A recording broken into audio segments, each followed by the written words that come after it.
Hello, everybody. Today's second review is going to be of Guillermo del Toro's Frankenstein from earlier this year. Um, I really wanted to watch this, actually. I was hoping it would come out in theaters near me, but it didn't. I guess, I believe it was only the States that got it, unfortunately, in theaters before it actually came out on Netflix. So, kind of a bit of a bummer, but it is what it is, I guess. I guess us in yeah, I guess we don't get everything the Americans get in Canada, which is at least for movies, it kind of sucks sometimes because there are a lot of movies that I would like to see in theaters that just go by the wayside and I don't get to see. But it is what it is, and the American release dates are always like 2 weeks ahead of us. So a lot of the reviewers that I watch, I can't even like watch their reviews of the movie until I've seen it myself because I don't want to be like influenced by their review of the movie, right? But I thought this movie was thoroughly good. Like it was a good story, um, and yeah, the story was just really good. Now I know a lot of people seen some things where it didn't compare to like some of the older Frankenstein movies, but I think Guillermo del Toro does such a very good job at making like a dark fantasy story. So obviously this was, it didn't look like an old timey movie, but obviously it was set in an older time. But the technology that this guy was using was a little bit different, I think, from anything we've ever kind of seen before. Like it really dove into that part of Victor Frankenstein's life. Like the prelude was obviously like where they end up at the very end of the movie, so it was kind of like a full circle moment for sure, or a full circle story is what I'll say. And Frankenstein, or the monster, oh my god, was like a tank in this movie. Was almost able to flip the entire boat with an army on it, essentially. And that was kind of crazy, like the fact that he was able to do that. And he had like healing properties, so he would regenerate pretty quickly. And I wish they had have touched on that maybe a little bit more as to why he was able to do that. Like even at one point in time, he even was killed and was able to come back to life again. So it was almost like he was immortal in a sense, which I haven't really seen before in the Frankenstein movies. The creature usually can be killed in some sort of way.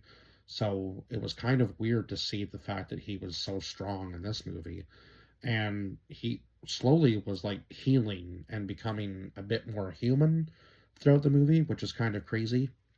Um, yeah, there was a lot of stuff in this movie that I was like intrigued by, but I wish they had have touched on a little bit more. But I still gave this movie an 8 out of 10, so you can tell how much I enjoyed it.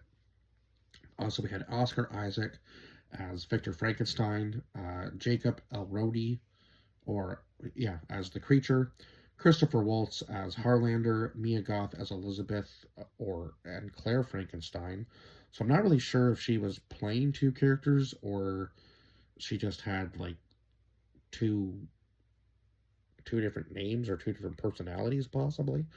Um, Felix Kammerer as William Frankenstein, Charles Dance as Leopold Frankenstein, David Bradley as the Blind Man, and Lars Mikkelsen as Captain Anderson. So, yeah, I think that was like the first few characters we see. Right, is the creature, and then the captain, and of course they don't really know what's been going on. So we kind of get told Victor's side of the story right from his childhood. So his dad was always seen to be traveling, but when he was there, um, I guess him and his mother always fought, and of course his father was also a doctor. So he believes that his dad kind of gave up on the mom when she was having troubles and just kind of let her die. So um, now I believe by that time he had already had, yeah, his younger brother William had already been born, and his dad was just completely in love with him and didn't really pay that much attention to Victor, which kind of shows why he became fascinated with what he became fascinated with, because he was really close with his mom, and he wanted to try to find a way to cheat death, essentially, from a very young age. So when when we get to the Royal College of Medicine, or the Royal College of Medicine Disciplinary Tribunal in 1855, when he's first showing that electricity uh, set to certain parts of the body can actually reanimate somebody. His idea kind of gets laughed off, and um, they kind of like there's kind of religious undertones in this movie, so they're saying like God should be the only one who controls that, not people, because it could become a dangerous thing, right? Obviously, if you're bringing back people from the dead, um, you know, you shouldn't have that kind of power. Essentially, is what they're saying. Only, only one person should have that kind of power, and it's the power that's like above everybody else.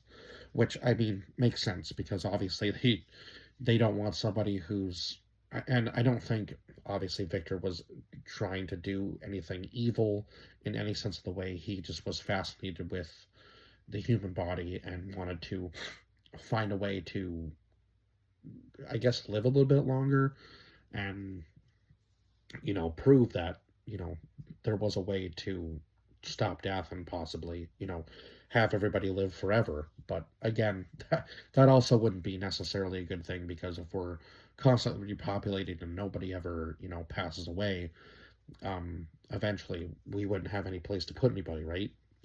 We're getting to that point now as it is with 8 billion people in the universe, but I don't think by any means that we should stop repopulating, like, because who knows when there could be another like mass extinction event and a lot of us get wiped out. We don't Obviously we want to keep our numbers up, right? That's kind of an important thing. At least for me, I think it is, right? So we get to the point where he creates the creature, and it was kind of cool to see. Um, so Harlander is intrigued by Victor Frankenstein's work and wants to take him on, fund the whole thing, kind of thing.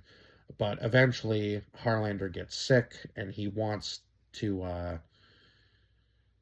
live inside the creature's body once he dies. Like, that's basically what he wants, but that's not what he gets, obviously. Um, Unfortunately, the creature was, I think, pieced together from a bunch of soldiers in the war. Don't quote me on what war, because I don't really know like exactly what war they were talking about in this storyline, but there was a war anyway at one point in time, and Victor took a whole bunch of the soldiers and eventually just pieced together this kind of like a haphazard body from all of them. And at first, the creature seems kind of a little bit. I don't really want to say like how do I word this? He seems to be not that intelligent, but I think he was kind of trying to hide it, because he seems to pick up on a lot of things after Victor and him kind of have like their downfall, I guess you could say, because Victor decides that, he's made a mistake, that the creature's never going to learn anything besides his name.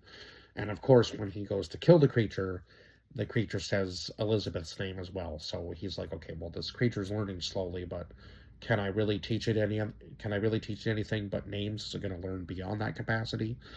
He thinks not, so he decides that he's going to kill the creature. And when it's calling his name, he has like I guess a change of heart and wants to go back in and save it. And of course, the building's already blowing up by then, and he gets his leg hurt and eventually has to get amputated, and he has a prosthetic leg, which we see in the prelude, so we know exactly how that has happened now. And then the creature eventually catches up with him, obviously, as we know, in the ship. So then we get the creature's part of the story. And basically, the creature's part of the story starts from, obviously, the blowing up of the building, the lab, so on and so forth. So his lab was just a bigger version of what he had shown at the Royal College of Medicine disciplinary tribunal. It was just a bigger version of that. So we find out. I guess we find out in Victor's part of the story that the creature's wounds heal quickly, but it shows it even more in his part of the story as well. Um, and then he kind of like runs into this. Well, he runs into these hunters anyway after he gets after he slides out of the building into the water, and I thought for sure like that was going to be pretty much the end of him. But I guess because he can regenerate so quickly, he does get washed ashore somehow, but I'm not really sure whether it was just like the tide was high and then the tide went out and he just kind of ended up back on land. So I think he got pretty lucky when he fell into the water. We'll just say that much anyway. I'm talking about the creature now. So he begins doing tasks for this family that he's, kind of hiding out around. And the hunters are part of the family, so obviously he doesn't want to be, seen. So he starts doing all these tasks for them to, I guess, kind of make them grateful. And of course, the one older man is blind. Um, what was his name?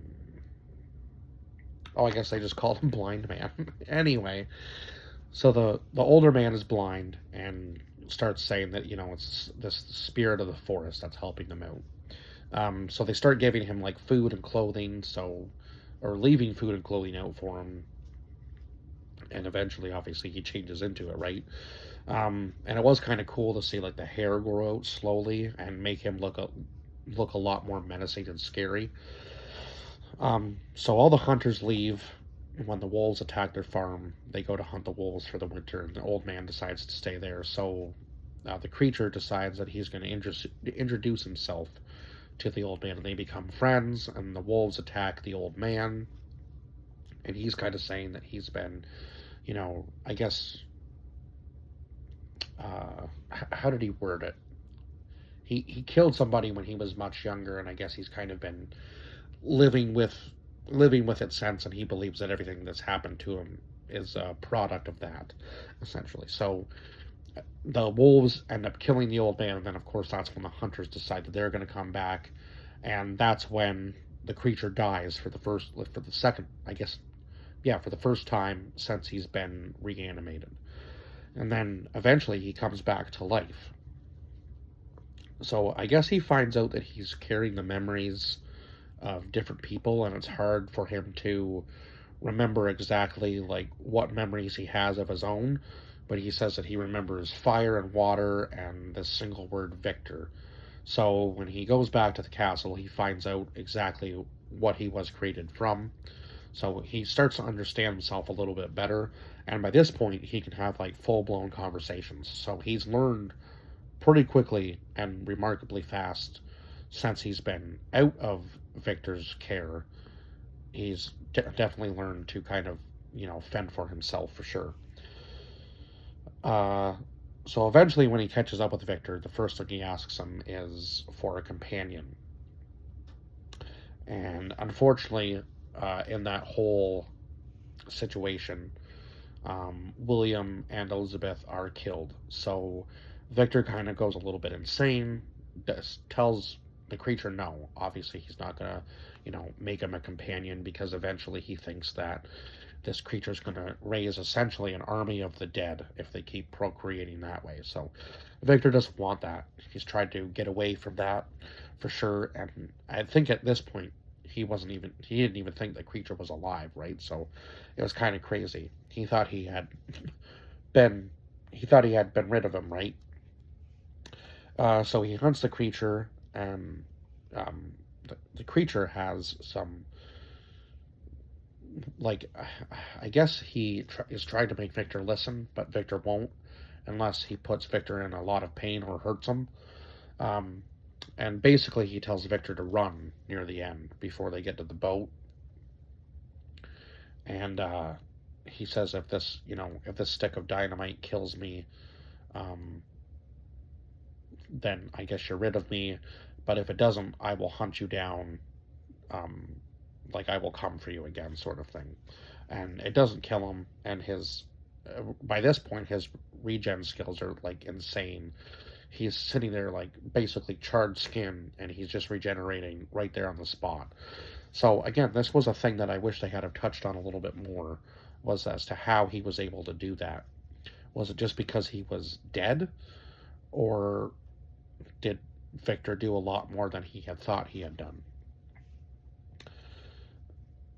And I guess that was pretty much it, because then they meet on the boat, and unfortunately, Victor passes away due to all the injuries that he's been caused throughout this time. Um, so yeah, kind of a, it was kind of like a love story, I guess, in a sense. Um, not like, not, not like a love story, like kind of like a father son love story, I guess, in a way. But the action sequences in this were pretty good. Like a little bit of blood and gore.